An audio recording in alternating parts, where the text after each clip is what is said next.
Welcome back to a new episode of Monday Night Movie Talk with yours truly, the MovieDude Eric. And I gotta say, I am super excited about this episode. Now, you know that you've been watching me if you've been watching for the last few weeks, I've been trying to figure out this whole routine thing, and I'm still getting new to this whole solo streaming thing. But today, I actually have a guest who's going to come and join us and talk a little bit about the states of horror for 2022, kind of what the trends have been going over for the last few years, kind of what might be the next big thing in horror.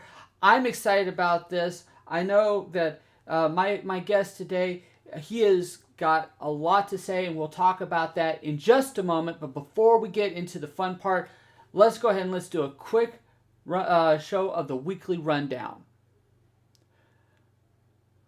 Alright, so first thing I want to talk about when it comes to the weekly rundown. The first thing I want to talk about is a movie that has been on my radar a little bit, but George Clooney as a director has been hit or miss with me recently. I really liked his first two or three films, especially Good Night and Good Luck, which I thought was an incredible film.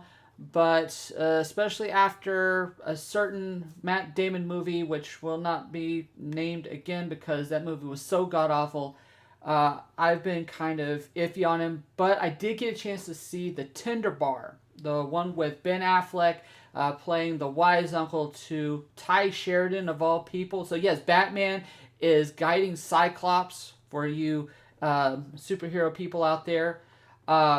This is actually a pretty good movie. It's not earth shattering. It's a feel good movie. It makes you feel good watching it. It makes you feel good leaving it.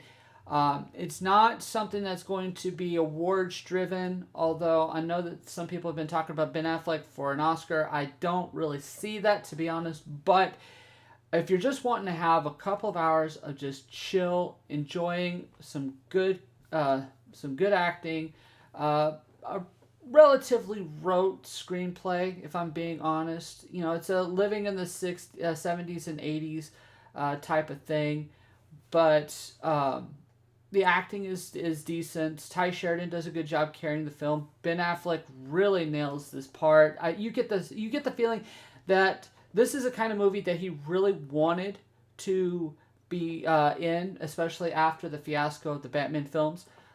And he just really nails it. So Tender Bar, it's on Amazon Prime. And like I said, if you're just looking for a good, solid 2 hours of entertainment, you can't go wrong. All right, so next up, this movie freaked me out. Okay, I'm just going to be honest here. This movie actually got to me, and I'm really surprised. I just thought it was going to be just a kind of an interesting, eerie, stop-motion animated film from Netflix. But The House, holy crap, this thing is disturbed. This is a disturbing movie. This movie is going to hit you in all those places. That's the kind of movie The House is. It's got it's an anthology film of 3 different segments set in the same house setting, although it's there are different houses considerably in 3 different time eras, 3 different 3 different vantage points, but they're all kind of tied together in these kind of themes of isolation, corporate or capitalism, and in kind of degradation of the human spirit. It is a very depressing film, with the exception of the last part, which is kind of uplifting in a way. But especially those first 2 segments, like this is some creepy shit. This is some creepy ass shit. And I absolutely love the animation style. I love the voice acting. The stop motion is really good. Very stylistic. And like there are some images that are going to be in your head that you're not going to get out of your head. And I would strongly, strongly recommend not watching this on illicit substances unless you're wanting to scream your head off, because this is that movie. The House is on Netflix. I cannot recommend this movie enough, especially for people who are looking for a little factor. Which, of course, if you're watching this episode of Monday Night Movie Talk, clearly this is what you want in your life. So yes. All right. So we've gone through the rundown. It's time to talk a little bit about the state of horror films. Now, this kind of came up from last week's episode when I was talking about Scream 5, the most recent Scream. I was talking about how the films of the modern horror seems to be at an interesting juncture right now between the themes of kind of what is considered elevated horror or kind of more artsy horror versus the more gory Fangoria style schlock, the schlock horror that was very prominent, especially in the 80s and 90s. And so I found myself really wanting to talk a little bit more about schlock horror, or I mean the state of horror films in total,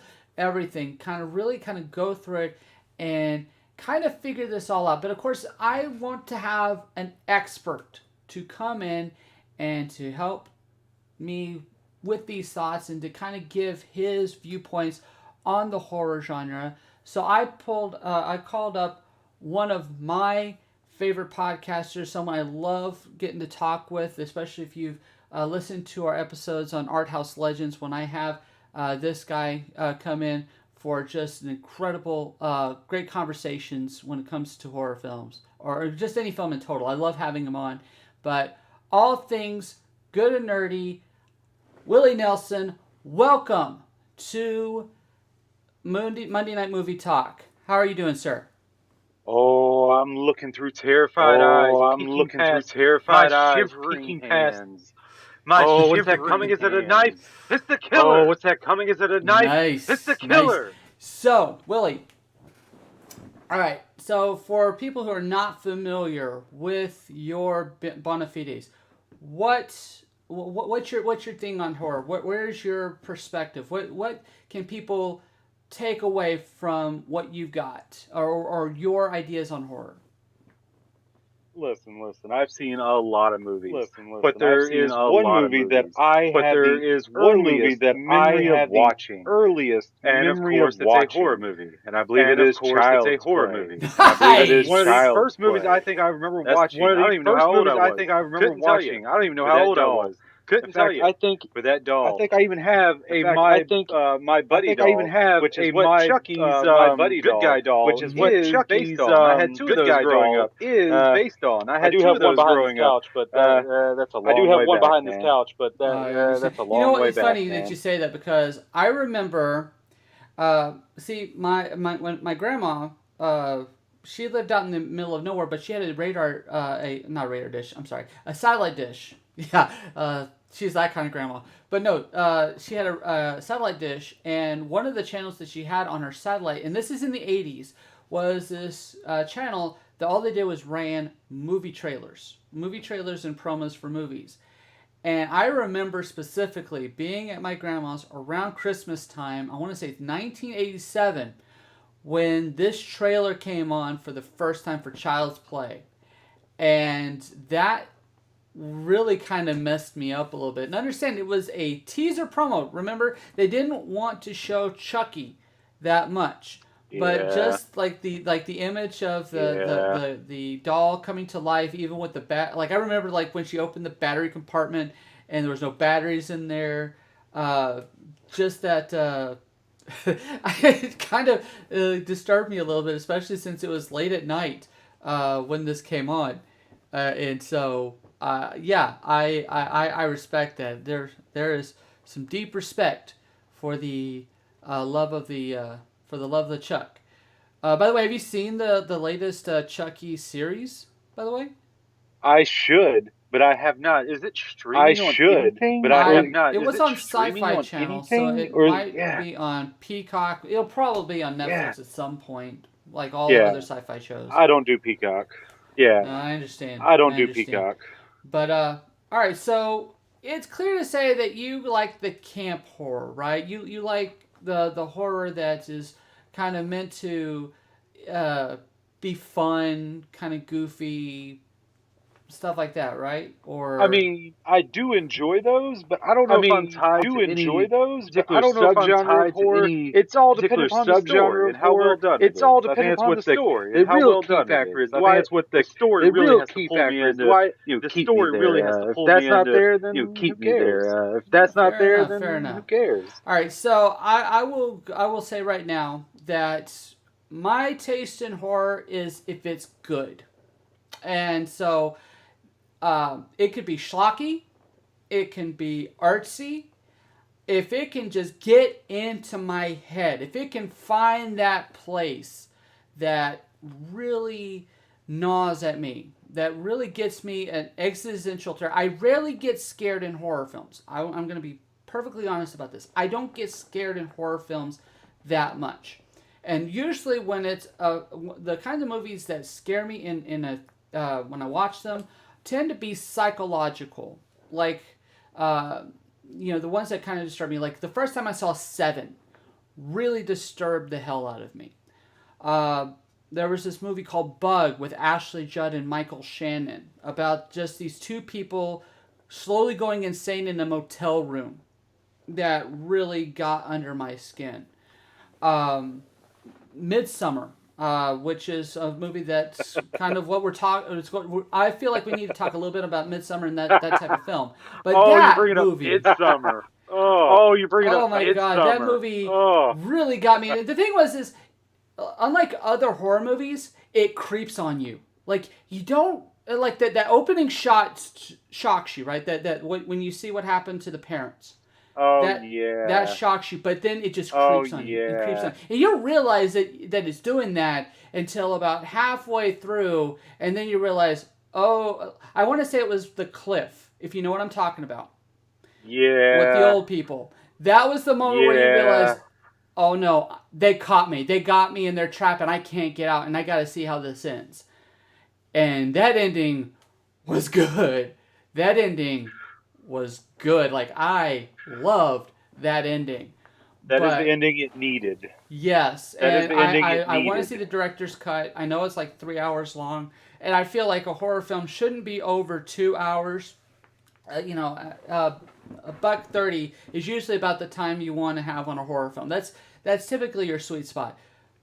But I will see the 3-hour version of Midsummer at some point because I gotta see the scenes that they cut out of this thing. Since we talked about Midsummer, Not gonna lie, I mean, it was an alright movie to me. Not gonna lie, I much prefer the studio's previous horror movie. The one I really got into him. Like, I like this studio. A24, and I remember the movie that really got me into him, which was Hereditary. Which was Hereditary. You know, I actually hate Hereditary with a passion. I have I love it. There's various reasons why I didn't like Hereditary, but the one that really got me was the fact that it decided to completely switch to switch their modus operandi about 3/4 of the way into the movie, and it almost felt like it came out of nowhere. I know exactly what you mean. And I know exactly what you mean. That, and I know that part of it is that was kind of part of it. But the thing is that,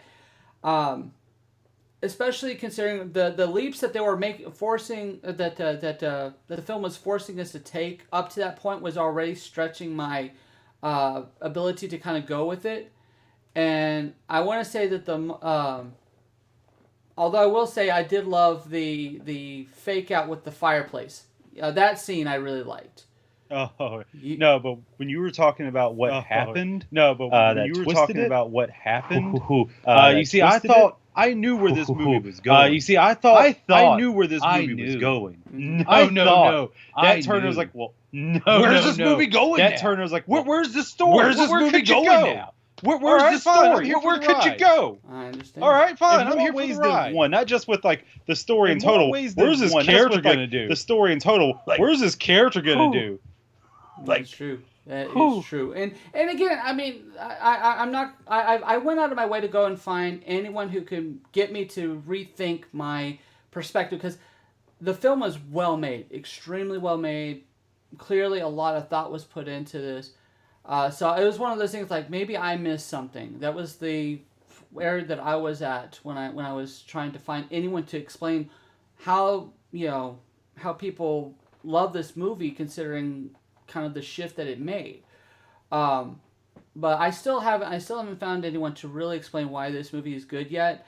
I have seen it twice now. I'm still not feeling it, but maybe it's that third time. I know that some people who've listened to the Art House Legends podcast, they know that I'm a stubborn bastard when it comes to my perspective. But I do change at times. I do actually, I do kind of allow for perspective, to change my perspective at times. But it does take a while. All right, let's get into into kind of the realms of what we're looking at here. So 2022, we are now, I want to say a good 10 years into what I like to think of as the current gen horror. This is where we have mainly low budget horror films with kind of I don't want to say cheap effects, because that sounds derogatory, but these filmmakers are making horror films on extremely low budgets, and yet they're doing unique stuff with this. We rarely will see a horror film with a budget over, $7 million?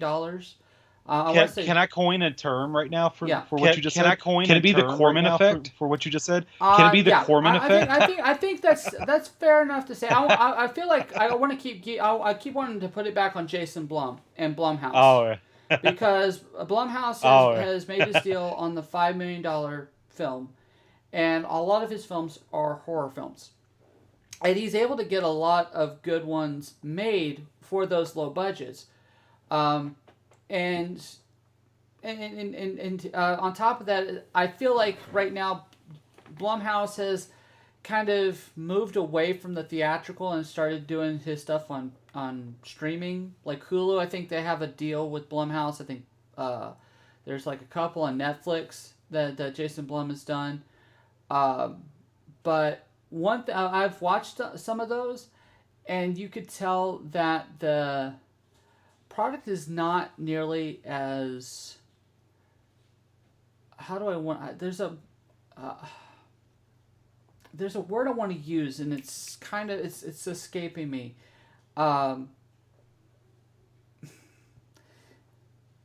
Cataloged. It's not curated. There's the word I was looking for. It's not as curated. Like when it comes to theatrical films, and I'm gonna hold off on some of this rant until I have a good proper conversation about streaming versus theatrical. But one thing with streaming is that there's this kind of spaghetti on the wall effect when it comes to horror specifically, because it's so cheap, and the fans are open to, or I want to almost say too diverse in a sense. So that makes filmmakers think, we can just throw whatever we want at it, and some will stick, some won't, and they don't cost so much. So we have a whole bunch of watered down horror. And I want to say Jason Blum has a part to play in that. I started watching the Hulu's Into the Dark series, where they did like these horror films based on different holidays and different seasons of the year. Are you familiar with? I am not, but I am very interested. I didn't know this was a thing. Very interested now. I didn't know this was a thing. The one that's really good is a Christmas one called Puka, and Puka, like the shell. Puka is like the shell? Furby type. It's a Furby-ish type of doll, and obviously it's a Christmas. So Furby is, or sorry, Puka is a product of high renown in this film. I'm not going to say too much because it's actually made by Nacho Villamiga. I know I'm butchering his last name. The guy who made Time Crimes. That sounds familiar. Yeah, he's actually legit. He's a legit horror film maker, and he did a really interesting job with this. And then of course they crapped it with a sequel, which I will not recommend. But Puka, if you're looking at Into the Dark as a series, or or into that series, Puka is a good one. I will give. Is the sequel called Electric Pookaloo? I wish. Is the sequel called Electric Pookaloo? I know. No, honestly, I'll tell you right now, if they would have named it Electric Pookaloo, I would have given it points just on the title alone. They need to hire me, man. But they need to hire me, man. It's a unique series. But the thing is, and that's not the only series of horror films that Blumhouse has been involved in, nor when it comes to any type of horror. I am curious though, where do you think streaming play? What role does streaming play with the horror genre at this particular point, especially considering that we have this wide variety of different horror? Well, to be fair, I know they have Shudder, which is I know they have Shudder directed to all directly horror movies. Or directed. Do they even have any non-horror movies on there? I don't know. Do they even have any non-horror movies on there? I don't know. No, I haven't actually subscribed to it. And I got Shudder for two reasons: Creepshow and the fact that Joe Bob Briggs came back. How'd you know I was going to mention Joe Bob Briggs, Lil? How'd you know I was going to mention Joe Bob Briggs, Lil? I would feel like we'd have to talk about Joe Bob Briggs because he is a curator of horror. He is a guy who knows his horror movies. He loves horror movies, and he appreciates schlock. He is not a fan of the artsy type of horror. To him, what's his 3 B's? Oh, memory. My memory's terrible. I am waiting to hear memory. My memory's terrible. I am waiting to hear it. Or I no doubt someone in the chat will probably say something. You had me at the first B. I'll take the second B. You had me at the first B. I'll take the second B. You can keep that third B. I don't really drink. Myself. But the thing is that Joe Bob, he's made it very clear, artsy type of horror films really don't do it for him. He likes his horror movies like he likes his steak, raw, bloody, and disgusting when it comes out the cow.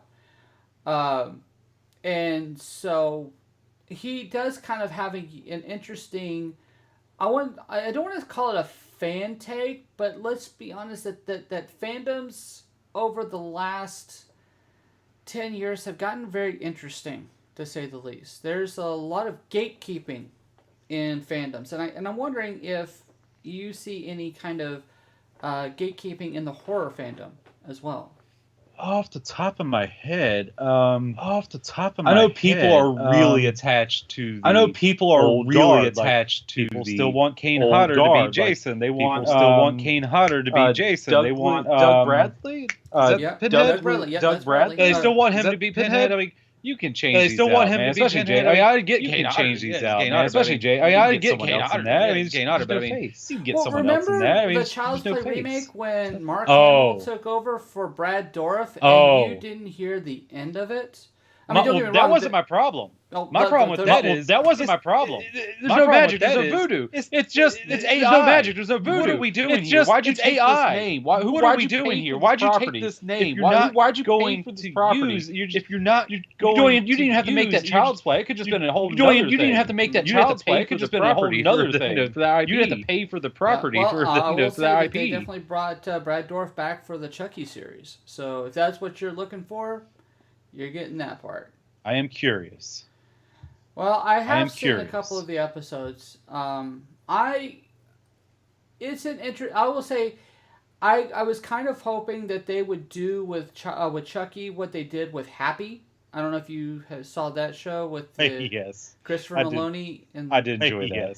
I felt like if you're going to make a Chucky series, you need to go balls out, crazy insanity, like WTF every commercial break. Like, just keep upping the ante for 6-7 episodes straight. I don't get why they don't just embrace the weird. A lot of shows and TVs, not just in horror, they just don't embrace shows and TVs, not just in horror. They just don't embrace the weird. Give it more Take life. that weirdness. But like Give things it like more Doom Patrol. life. I like how they went so far in the weird. They didn't shy away from it at all. So far in the weird, they didn't shy away from it at all. Just dive right in. They need to do that with some of these shows. Just dive right in head first. And it's what I kind of wish that we would see with horror films, especially moving forward, is gonzo horror. Like, especially like after the pandemic, I have a strange feeling that people are going to be, let's just say, in a unique place where I think gonzo might find a foothold, especially in horror. Go balls crazy. Just, let it be insane. I get it's weird how we keep going back to Child's Play, but I'm thinking of Bride of Chucky. Like that movie, when I saw that, I did not expect that movie going into Bride of Chucky. That's the movie we got, and it was a good movie at that. I mean, it is schlocky as all hell, but I love the fact that it just embraced, like you were saying, embraced the insanity of the premise and had fun with it. And I think that fun in horror has been something that has been, I don't want to say it's been lacking, but I feel like like people, like filmmakers are afraid to be silly. Their jokes are a little bit too witty and not goofy. I like that you brought this up because my favorite movie of last year. Favorite and you movie can judge me all you want on it, and you can judge me all you want on it. More of it's on the comedy horror. Still the horror is there. More of it's on the comedy. That's Willie's Wonderland. Still the horror is there. That's Willie's Wonderland. I thought that was a brilliant premise. I thought right now, I am deep into the Cageissance. Pig was my favorite was my favorite Nicolas Cage film from last year. It's subdued. Anyone who saw my top 20 knows how I feel about this. It's subdued, but the thing is, you're getting the full Cage experience. You get the full Cage, and it's not all insane. Although his new film this year, yes please. Which one is it? I forgot which one is it? The name of it, but Nicolas Cage plays Nicolas Cage, and his number one fan is Pedro Pascal. Oh yes, something of Genius. It's something. Something like the immense weight of. Something like the immense weight of. I think it's something like that. I can never remember the title. I think it's something like that. I can never remember the title. That is on my list of Nicolas Cage movies. But especially and let's talk about Nicolas Cage in horror, because I find it's very interesting how people have been able to use him in horror, like Willie's Wonderland, Color Out of Space. Have you gotten a chance to see that, by the way? I have. I'm not one you should listen to about that because I find myself not liking Lovecraftian stories. I don't know why I've tried stories, and I don't know why I've tried. There's a disconnect. And I just don't care for them. There's a disconnect. I just don't care for them. I don't care about this Lovecraft. I want to like shit. But can we agree that Nicolas Cage really sold the situation with him? That he was able to really get into, and the thing is, I feel like Mandy is another example of him truly being able to get his mindset into a horror film and to make it something interesting. Maybe not great. Maybe I not. Forgot about Mandy. I forgot about Mandy. I love that. The first half. I love that. So the first half is dripping with art house. It is dripping with art house. But if you can get past that, halfway point. But if you can get past, you're going to Crazy Cage Town. Yes. You're going to Crazy Cage Town. You're gonna love it. You're going to Crazy Cage Town. I enjoyed the entire film all the way through. I love the artsy part, but the thing is that I love that transition, and you know where that transition goes.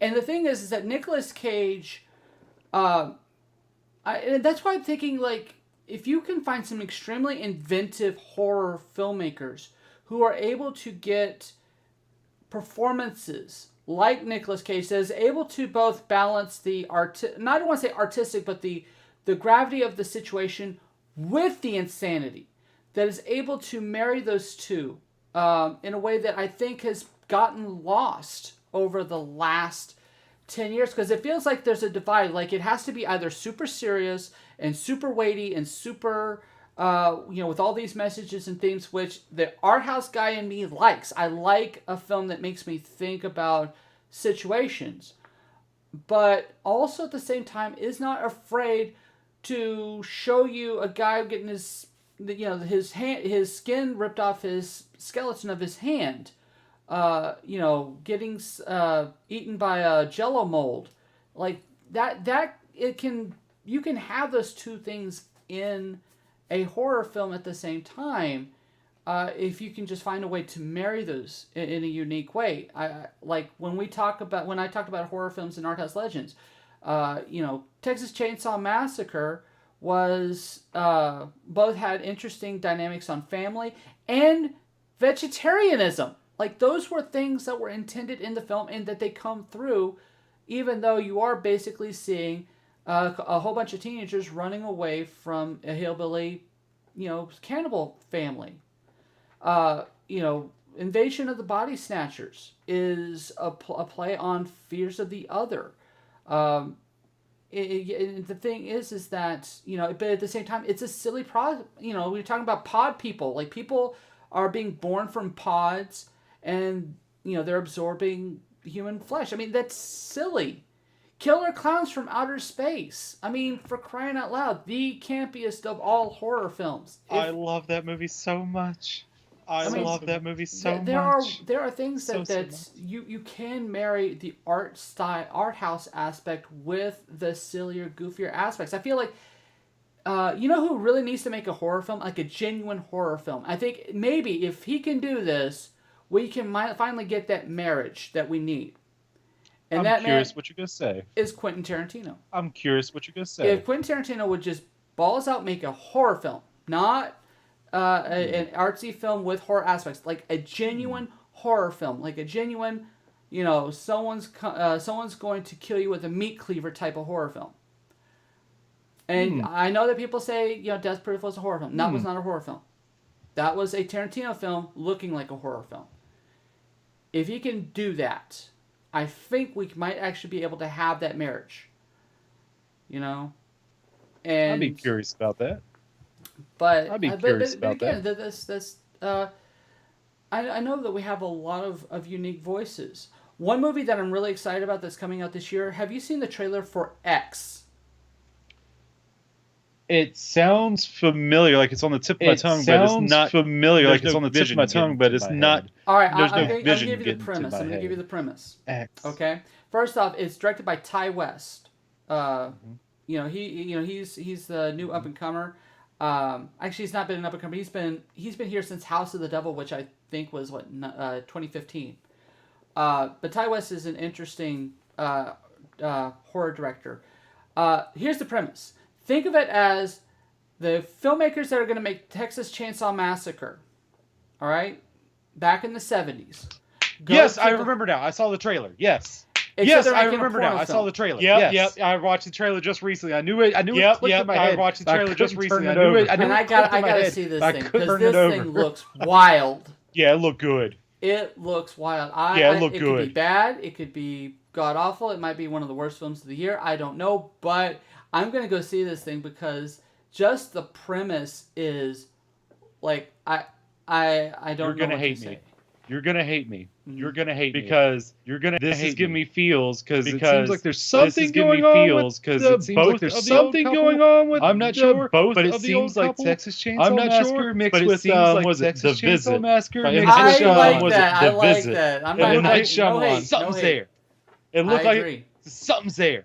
But I guess when it comes to the artsy films though, I do like those, and I like like the Jordan Peele's Get Out wasn't a film that I liked, but I respected it, and I respected how people perceived that film, even if I couldn't share in on it. And I definitely liked Us, which really Like, everything that I was hoping for we could get out, that's what I got with Us, and I'm very happy. And I know we're getting a new Jordan Peele film this year called Nope, which I feel like is the best horror title never used. Like, why has there not been a horror film called Nope before? Don't we only have the only thing for it is the like a poster for it? Like a hand-drawn poster for it? No, it like actually, a hand-drawn poster. It poster. actually looks kind of like an old school, like an old school '80s type. Yeah, of like hand-drawn, like a fright. Yeah, like hand-drawn, like that's what I got. Fright. That was what I was feeling with. Right. Yeah, I remember that's all they released. I was like, I remember this gives me nothing. I was like, all right, okay. This gives me nothing. I think maybe it's an alien invasion movie. Maybe. Ooh. I'd dope out of that too. Ooh. I'd dope out of that too. But again, when I saw when I saw the poster of it, I laughed because that was so brilliant. And Steven Yeun's been on a roll, and so I'm really excited to see him being the lead in this film as well. But at the same time, there's a lot of horror fans out there that feel like this is not genuine horror. That this is somehow a, I don't want to say horror light, but kind of a perversion of what they see as, what horror is about. And I'm curious. What do you think about that? Do you think that they have a point? Do you think that this might be just toxic fandom? Where do you fall on this? Or do you think they have a point? I mean, everything has a place. Everything has a place. People's always going to have their own opinion about this. People's always going to have their own opinion. I don't know why. Just let it be. I don't know why. Well, they got to argue about it. So, when it comes to art house horror, or the more elevated horror, the stuff that has serious themes and issues, have there been any that really stuck out with you that made you really think about the themes that they've been that they're trying to get across? Me personally, not really. I'm in it for the story. I'm not really. I'm in it for the story. I'm not in it for metaphors. I want you to tell me a story. I don't really care. What does this really mean? I don't really care. What does this really mean? This. I don't. I'm here to get about that myself. I'm here to get entertained. Has there ever been a film that you thought that, man, this was really good, except that the themes just got in the way of it, or that the filmmaker got a little bit too preachy and it kind of dulled the knife a little bit? Not so much a movie, but a show that came out recently. Midnight Mass. Flanagan of all people. Woo! I mean, but it's just like they were just like way too hard on the head about the whole religion thing. And there's only three religion thing. There's only three religions: Muslim and Christianity. Anything else? Muslim, we don't care. It doesn't exist. Anything else? We don't care. It doesn't exist. I get it, but they're nailing it way too hard on the head. I get it, but these characters aren't way too hard on the head. These characters aren't. They're like breathing their religion in that. They're like not all breathing their religion. They're like not all the time, but a lot of it's like, can we move on? I got this good story. Can we move on? I got this good story. Much on the head with this religion thing. I get it. Too much on the head with this religion thing. I get it. I don't care. I get what you're saying. Kind of like saying with the movie Mother. Kind of like saying with the movie I did not like that Mother. I don't really consider Mother to be a horror movie. I feel like Mother was an artsy experiment, because I don't think it was genuinely going for scares. I think it was mostly supposed to make you feel anxiety. I think it was mostly supposed to make you feel anxiety. I think it was supposed to make you feel. It failed spectacularly. I get it. It's the Bible. I get it. I get it. It's the Bible. I like your other movies. Okay, whatever. It wasn't. I like your other movies. Let's be honest. The Mother was not as clever as it thought it was. One movie that really kind of got me. Well, first off, Get Out had that feeling for me. Like, I felt like it had a really good idea, except it was trying to force in these metaphors that didn't really fit with the narrative that it was telling. And I got a lot of flack off of that by saying that. And I'm pretty sure I'm going to get some more flack pretty soon off of it, too. But another movie that I thought was interesting, that kind of ran in that same realm, was a movie called Ready or Not. that came out a couple of years ago. From the same guys that made the new Scream movie, by the way. Was that the one with the wedding thing?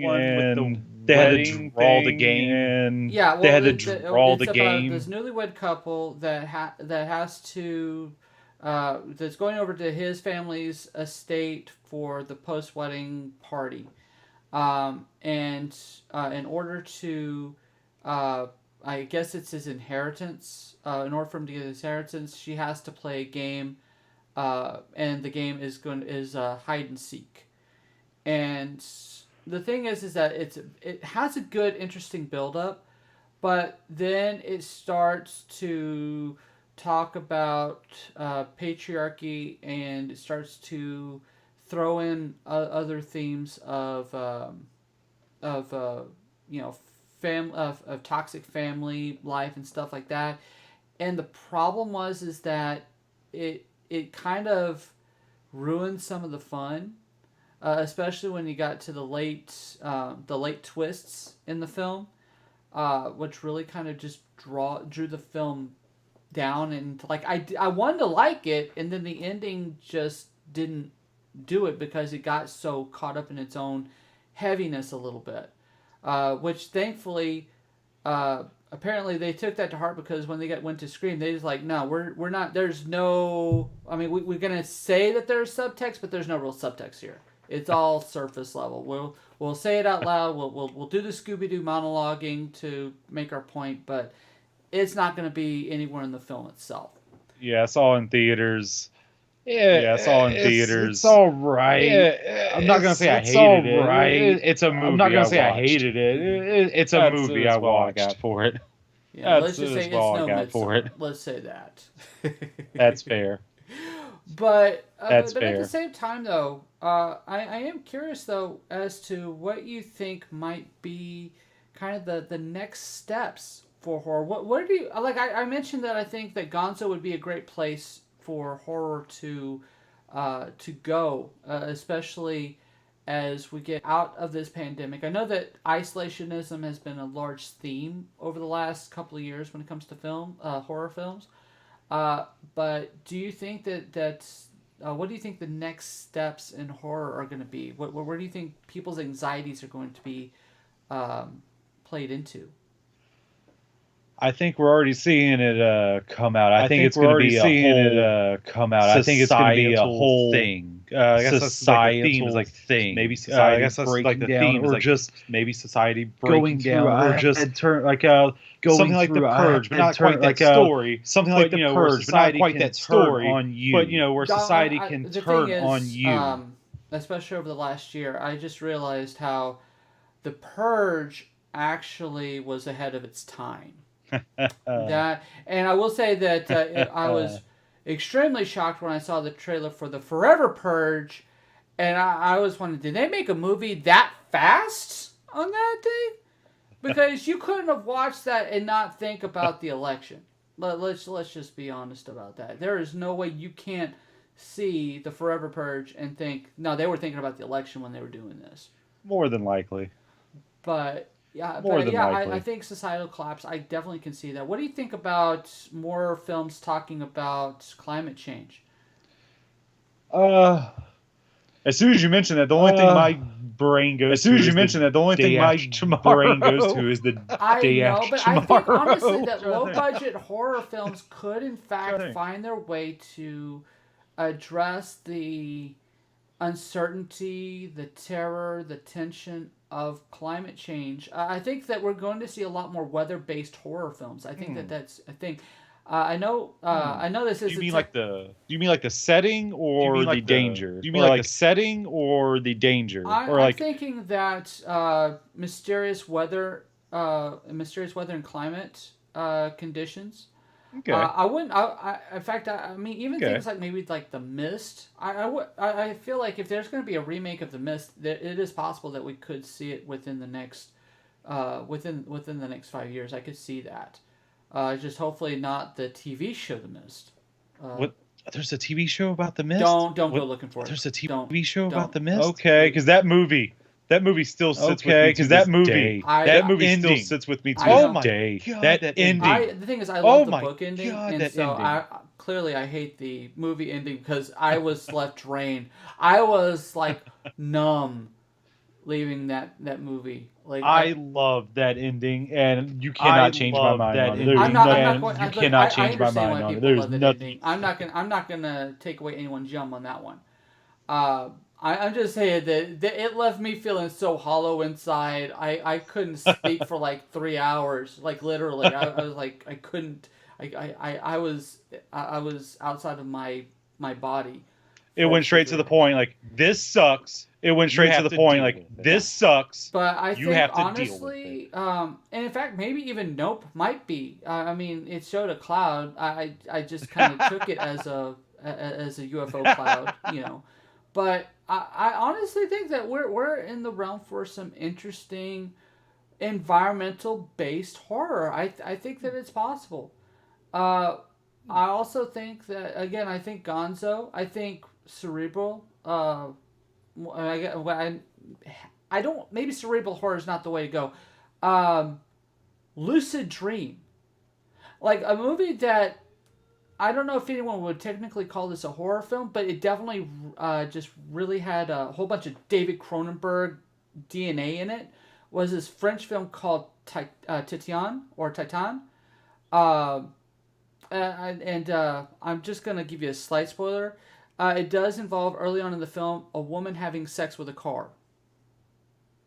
Fair enough. That's a scene that happens early in the film. And I refuse to say any more about that. And in fact, I gave you too much information by just saying that, because this is a movie that is better if you do not know anything going into it. I don't think that hurt anything by telling me that. There's multiple possibilities. There's multiple possibilities. You have there ain't no way you can that you can see anything of this movie coming, because it you know those the shifts that I was talking about with Hereditary that happened like 2/3 of the way of the film.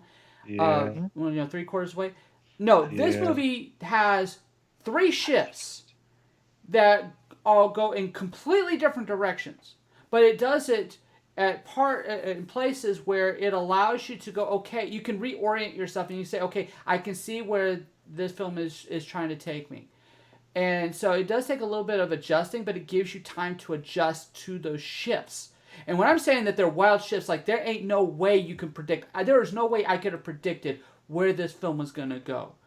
And it was like, I'm still reeling over what that film did.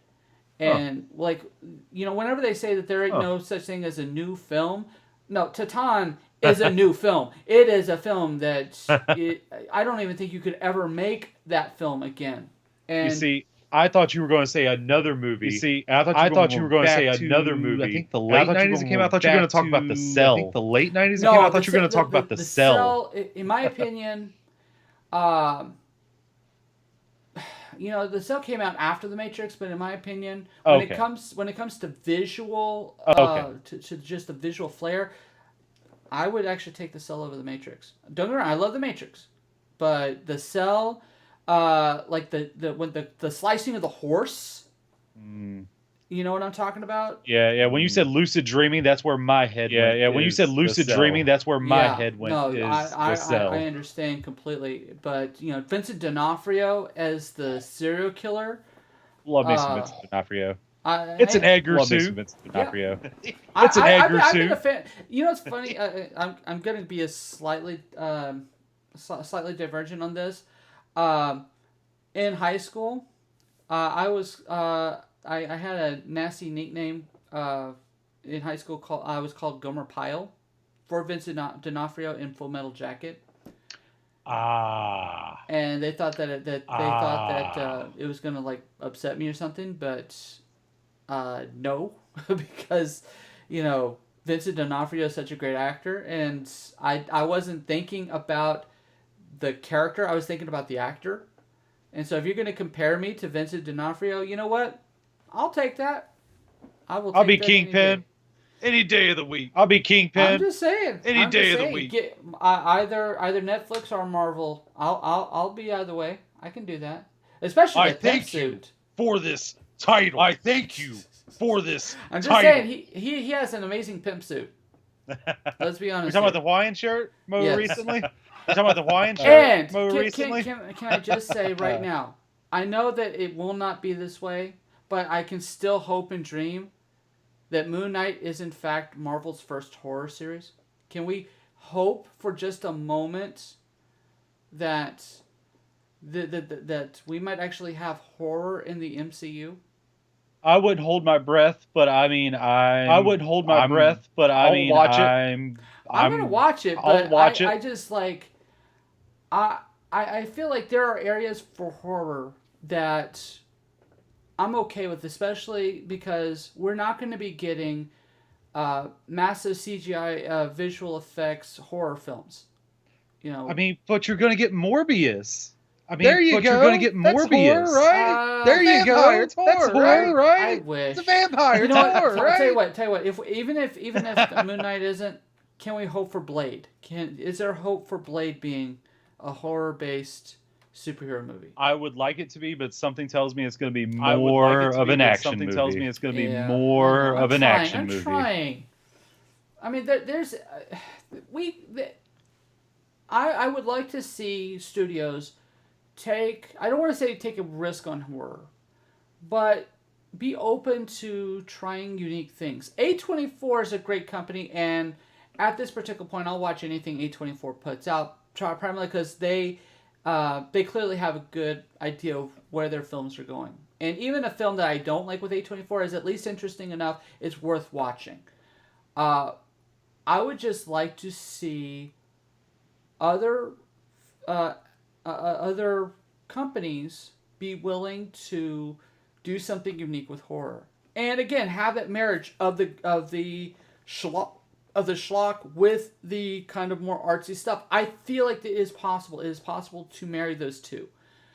When you say take chances, I think they did. When you say take chances, I think they did take a chance with how am I going to put the Halloween movie. That's a sequel. The Halloween movie to the same name. That's a sequel. I hate the title. To the same name. Halloween. I hate the title. Why did you Halloween? It's a sequel to Halloween. I get what you're going for. I saw it. I get what you're going for. I saw it. Yeah, I still like the movie. I just don't like the title. I still like the movie. Weird. I just don't like the title. I think they took a chance with weird. Danny McBride with being a writer. Danny McBride. What's his? Being a writer with what's his? Is that Jody Hill? Okay. No, is that Jody Hill? Okay. Yeah. Boom. Okay. Yeah. I think because when I think Danny McBride. Yeah. Boom. Yeah. I think because when I think Danny McBride, Righteous Gemstone. I think Eastbound and Down. I think Danny Gemstone. I think Danny. I was surprised too, but at the same time, the Bond Me scene in the Halloween, or the Halloween prequel or whatever you want to call it. I get what you mean. That felt like Danny McBride. Can we just agree on that? That felt like a Danny McBride moment. Oh yeah, and I got a lot of it from like the best friend. Oh yeah, and I got a lot of it from tried to hit on best friend the girl too. That tried to hit on the girl too. And I'm curious to see how it ends because we are going to get Halloween Ends. Yay! So I'm curious. I guess I'm one of those. I know that it was that Halloween Kills was panned by a lot of critics and fans, but honestly, I mean, I dug what it was going for. I really like the idea of panic in the streets and who is the real, the villain versus the villain type of thing. I feel like Haddonfield hasn't gotten the mirror that it needs. I feel like you have to ask what kind of community would make Michael Myers. And I felt like Halloween Kills kind of gave a little bit of that answer, just a little bit. Well, I mean, we already got our answer. It was some crazy rooms. Well, I mean, we already got our answer. It was some crazy rooms, that's right. No, that's Paul Rudd. Oh wait, Paul Rudd saved the day with that. I forgot all about that. Paul Rudd saved the day with that. I forgot all about that. Depending upon which cut you see. Mm-hmm. Depending upon what cut you see. How many cuts do they have? What, 2 different ones theatrical and... how many cuts do they have? 2 different ones theatrical. Producer cut, that's right. Director. Producer's cut. Producer cut, that's right. But can we admit that it was perfectly fine with the lack of Ja Rule? No, Busta Rhymes. Busta Rhymes. Busta Rhymes. Sorry, do you mean Ludacris? I'm sorry. Busta Rhymes. I was making back in the odds. I made the joke that Ja Rule was in everything, and no one really asked him to. He just showed up, and no one no one wanted to be rude enough to ask him to leave, so he just showed up whenever he wanted to. But all right, so honestly, is there anything else that you would like to bring up regarding horror films moving forward, or anything that you would like to see in horror, or things that you don't want to see in horror? What are some of your final thoughts on this? I want to see more experimentation. I don't just mean experimentation. How you shoot I don't just mean or whatever like that.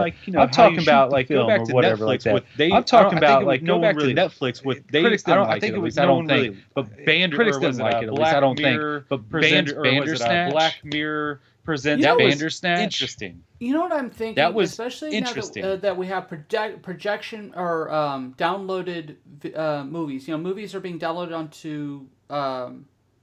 onto theater projectors, right? I'm wondering. Really? Yeah. They stopped using celluloid a long time ago. Sense. Well, I was thinking like a disc or something is what I was thinking. Nope. Well, I was thinking like a disc or something is what I was thinking. But here's the thing. If you could find a way to make a film where people can use an app to vote on certain things in the film, like maybe before the film starts, people, maybe like a Mad Libs type thing, and that way you have a completely different experience depending on what people put, and and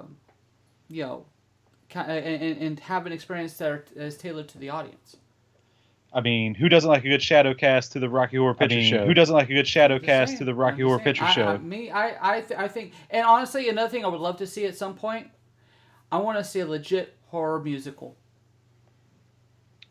Wasn't there one Repo? Wasn't there one genetic opera? Was that an actual musical? I don't know. I never seen it. Opera? Was that an actual musical? I don't know. I never seen it. I wanted to. Was it made by Matt Stone and Trey Parker? I wanted to. Was it made by Matt Stone and Trey Parker? That's right. I know. I've never seen either of them. They're just jumbled in my head. That's right. I know. I've never seen either of them. They're just jumbled in my head. Saw 2. He was the one who did. There's got to be one, right? There's got to be a musical horror movie, right? Well, I mean, there's got to be a musical horror movie, right? Little Shop of Horrors. Little Shop of Horrors. I know. But I love it. And Sweeney Todd, technically, I guess you could say, is a horror musical. Serial killer, right? Definitely serial killer, and it's right? bloody, it's gory, it's got the hallmarks of a gothic horror film. I will grant it that, but I'm talking about like I don't know, maybe just another legit horror musical. I feel like you could marry those two in a certain way. You know what I think would be great if they could do this as a musical? Return of the Living Dead. Make it a punk rock musical. I love that movie. Brain. I'm not gonna lie to you. I love that movie. I'm not gonna lie to you. And I love it. Tarman freaked me out as a kid, and I love it. That's the name of that one zombie. You already know which one I'm talking about. That's the name of that one zombie. You already know which one I'm talking about. His name is Tarman.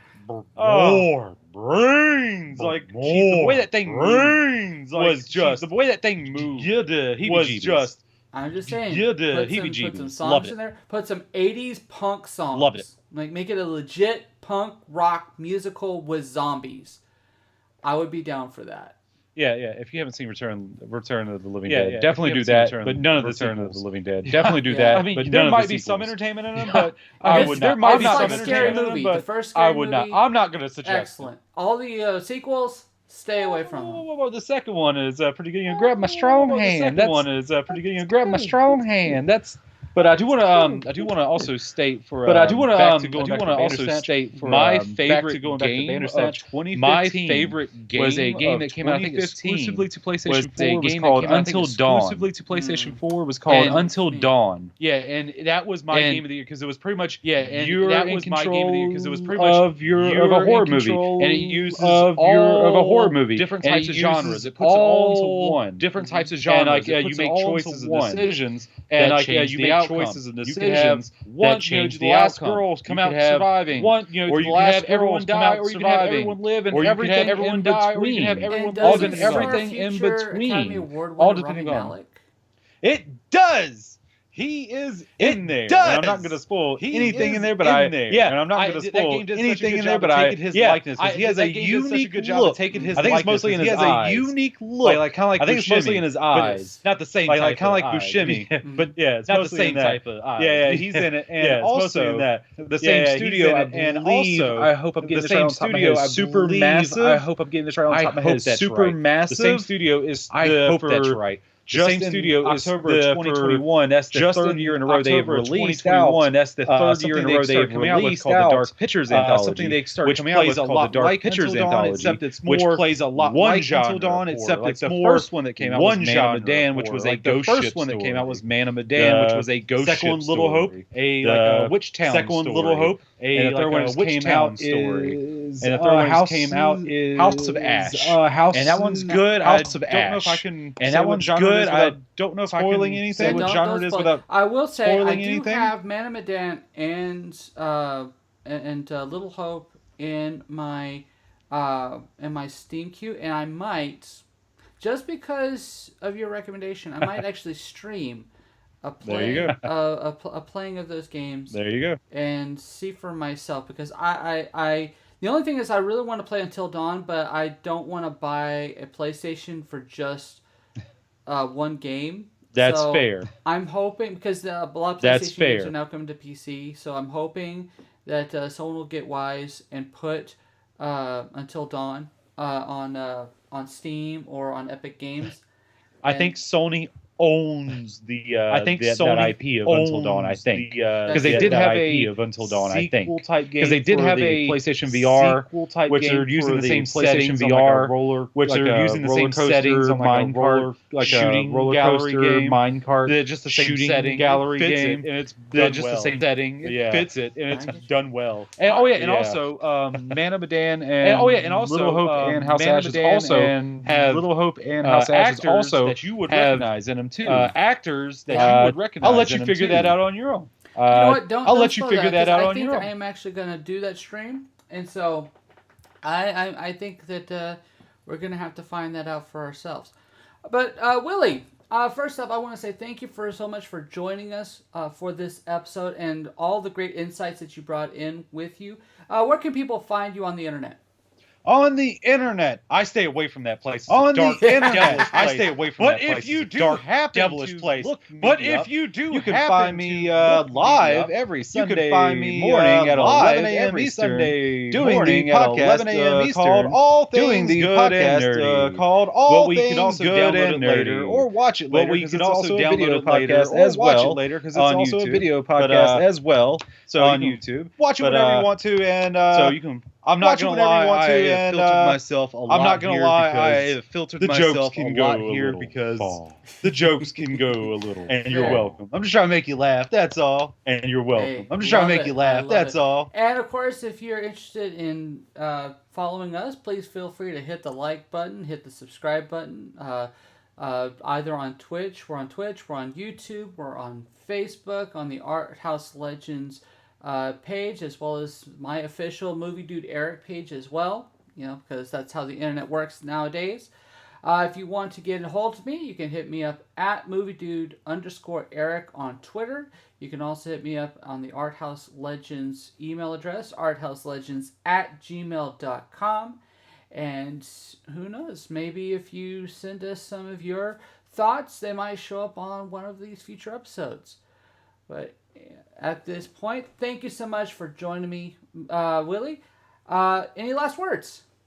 Let me put my trembling hands over my trembling hands. Frosted eyes, because I don't want to see you no more. Frosted eyes, because I don't want to see you no more. Oh God, he cut his Achilles tendon. Like that.